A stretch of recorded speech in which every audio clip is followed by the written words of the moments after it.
સુરતની વીર નર્મદ યુનિવર્સિટી સંલગ્ન શાસકમાં કોલેજે એડમિશન ફી લીધા પછી પ્રવેશ રદ કરતા યુનિવર્સિટીએ આ ગોટાળા બદલ કોલેજને નોટિસ ફટકારી ખુલાસા માંગ્યા છે। પીપલોદ વિસ્તારમાં આવેલી શાસકમાં કોલેજના સંચાલકોએ ગત તારીખ 25 જૂને વિદ્યાર્થીઓ પાસે ફી ભરાવી લીધા બાદ પ્રવેશ નહીં આપતા મામલો બીચક્યો હતો। અનેક ઉમેદવારો હતાશ થઈ યુનિવર્સિટીની શરણમાં ગયા હતા। તેમણે યુનિવર્સિટી ખાતે કોલેજ વિરુદ્ધ ફરિયાદ કરી હતી તેમજ અનેક વિદ્યાર્થી દ્વારા મેરિટ વિના પ્રવેશ ફાળવતા હોવાની પણ ફરિયાદ કરી હતી, જેને લઈને યુનિવર્સિટી દ્વારા આ ફરિયાદની અરજીઓને લઈને કોલેજ પાસે ખુલાસો માંગ્યો છે। મેરિટને લઈને વિદ્યાર્થીઓને યોગ્ય જાણકારી અને માર્ગદર્શન આપવા માટે પણ સૂચન અપાયા છે તેમજ વિદ્યાર્થીઓની વિવિધ અરજી મામલે હકીકતલક્ષી અહેવાલ આપવા જણાવાયું છે।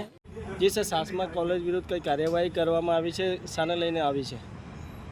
આપણી વીર નર્મદ દક્ષિણ ગુજરાત યુનિવર્સિટીમાં આવેલી શાસમા કોલેજમાં બીબીએ અભ્યાસક્રમમાં પ્રથમ રાઉન્ડ દરમિયાન એક વિદ્યાર્થીની ફી સ્વીકારીને તેને એડમિશન એલોટમેન્ટ લેટર આપવામાં આવ્યો નહોતો।